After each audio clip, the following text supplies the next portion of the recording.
Vamos caminhar, meu povo. Bora, pessoal. Vamos caminhar, pessoal. São 6h15, hein? Estamos atrasados 5 minutos. Mas ó, nós estamos absorvendo aqui os primeiros raios da luz solar. Eu falei da primeira vez. Isso aqui é vitamina pro corpo, viu? Isso aqui tira qualquer doença. Estou bastante consciente disso. E para quem tem a oportunidade de fazer isso aqui, ó, olha só que coisa maravilhosa.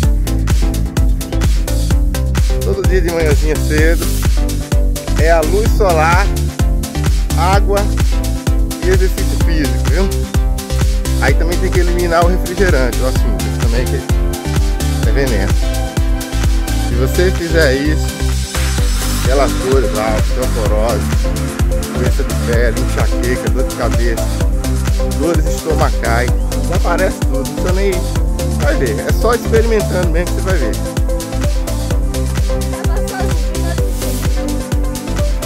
Olha só que imagem bonita aqui. Eu vou voltar.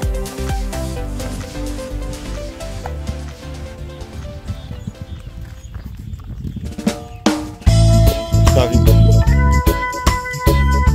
Parece ser algo simples, né? Isso aqui parece ser algo simples, mas tem uma importância muito interessante.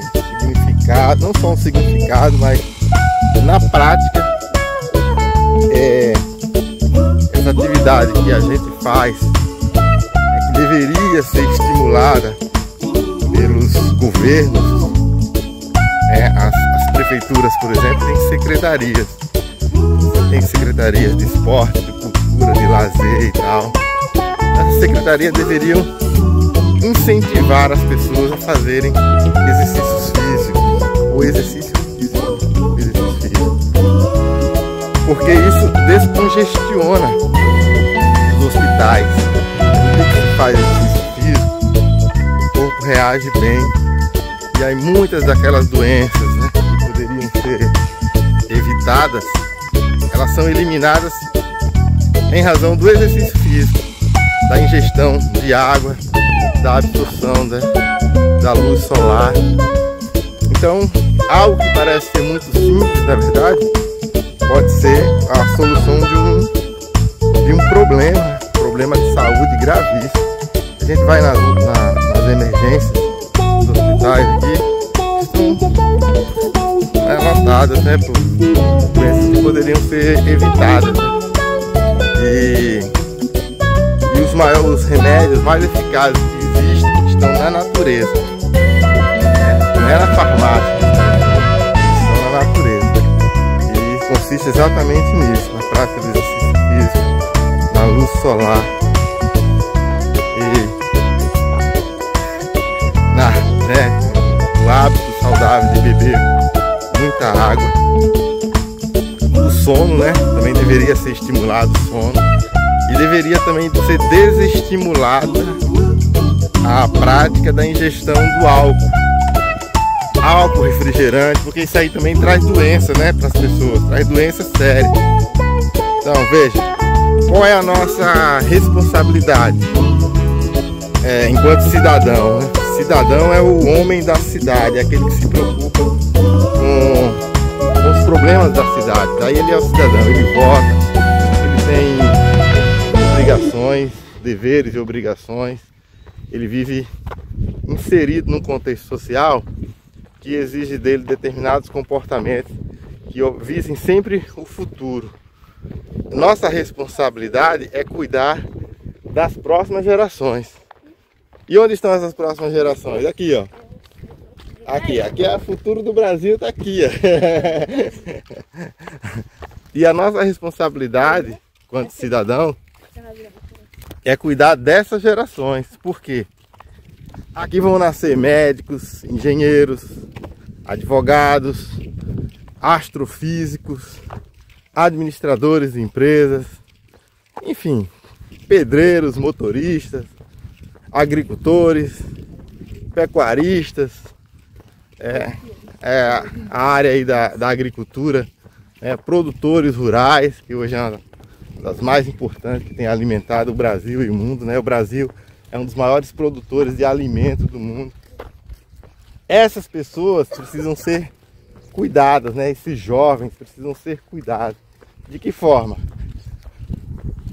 Políticas públicas, políticas sociais, escolas de qualidade, exemplo que vem de cima, o exemplo do governante, né? Para fazer com que essas pessoas possam se desenvolver e tocar esse país lá na frente, né? Porque uma geração dura quantos anos? 80, 90, no máximo 90 anos.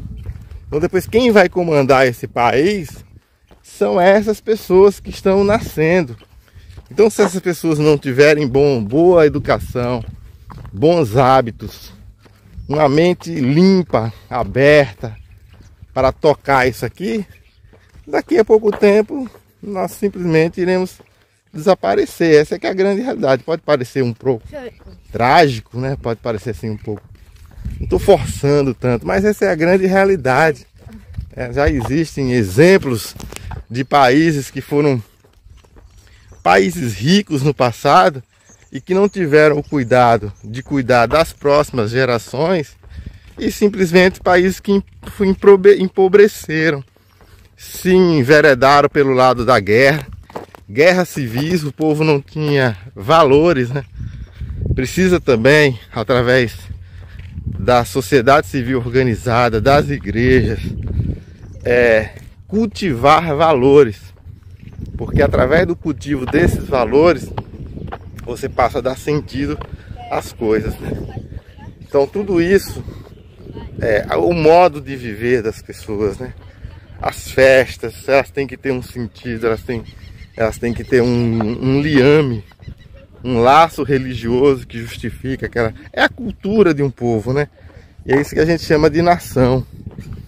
É o comportamento de um povo que está relacionado com a forma como ele foi criado, como ele nasceu, como ele tem se desenvolvido, a sua língua, a sua religião, esse passado, presente e futuro que se fundem, né?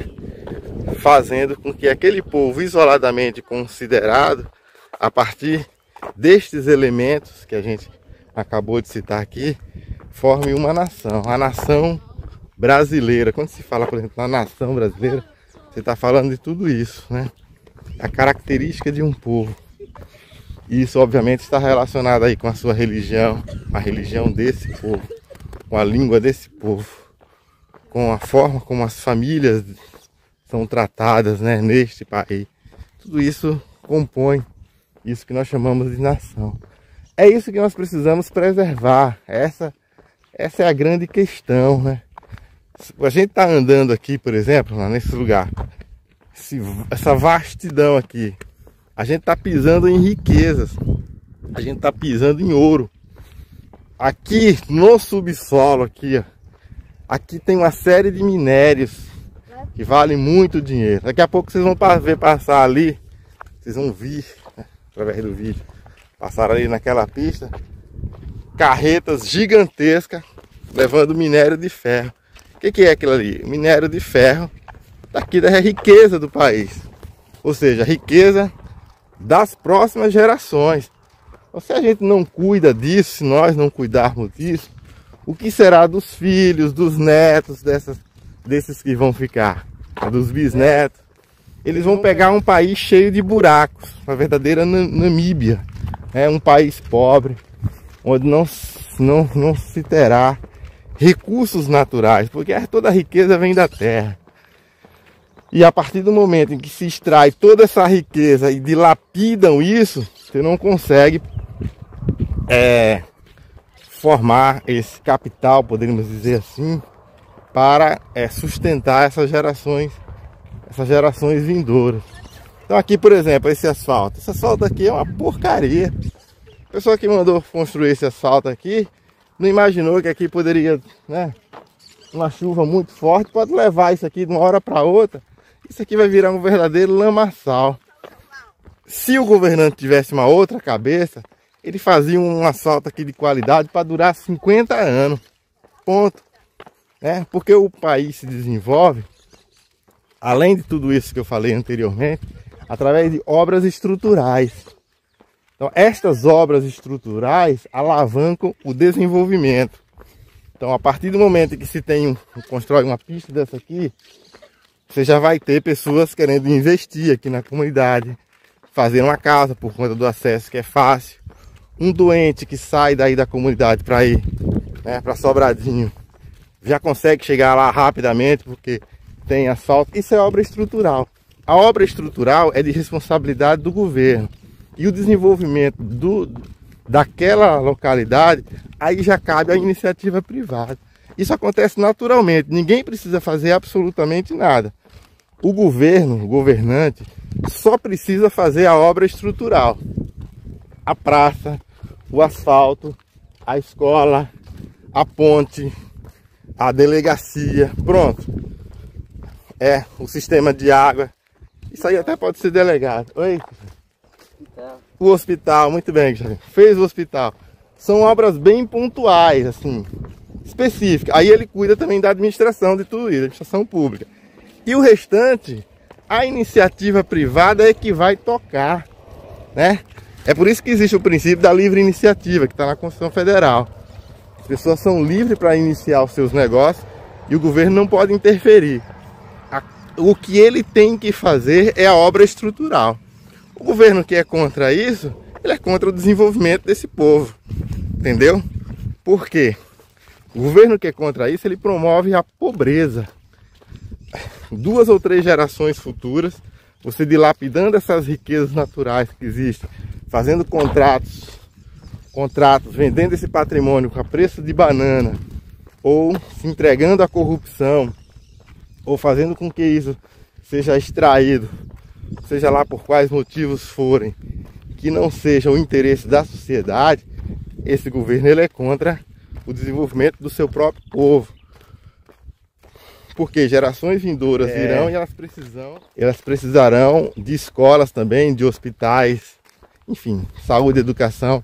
Isso só se faz com riqueza. O que aconteceu em Dubai, por exemplo? Dubai era uma terra deserta. Percebeu-se que havia muito petróleo.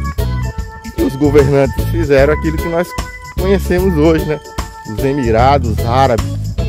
Que tiveram pessoas ali com responsabilidade que decidiram aplicar a riqueza daquele país para o desenvolvimento dele. Por quê? Porque o petróleo é um recurso natural esgotável. Em algum momento aquilo vai acabar. Então, percebendo isso, ele aplicou na estrutura do país. A mesma coisa é aqui. Não tem diferença nenhuma. O minério vai acabar.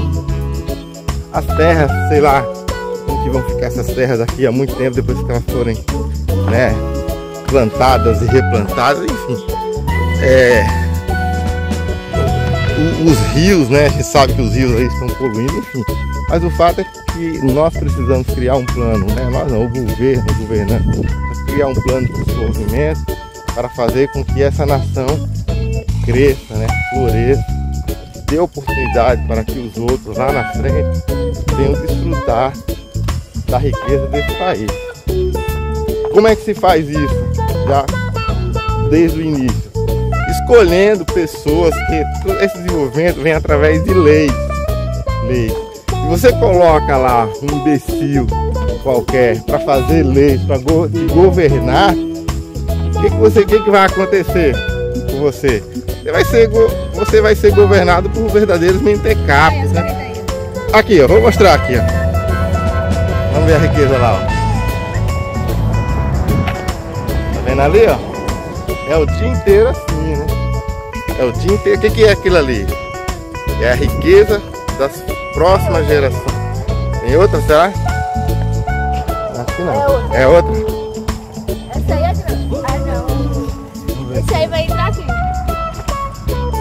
Aqui, ó. Deve pegar melão ou melancia. O que é, Nandinha? Deve pegar melancia. Melão, melancia aqui, ó. Riqueza, tá vendo aí, meu povo? Isso aí é por isso que a gente precisa cuidar das pessoas. A gente precisa cuidar das pessoas porque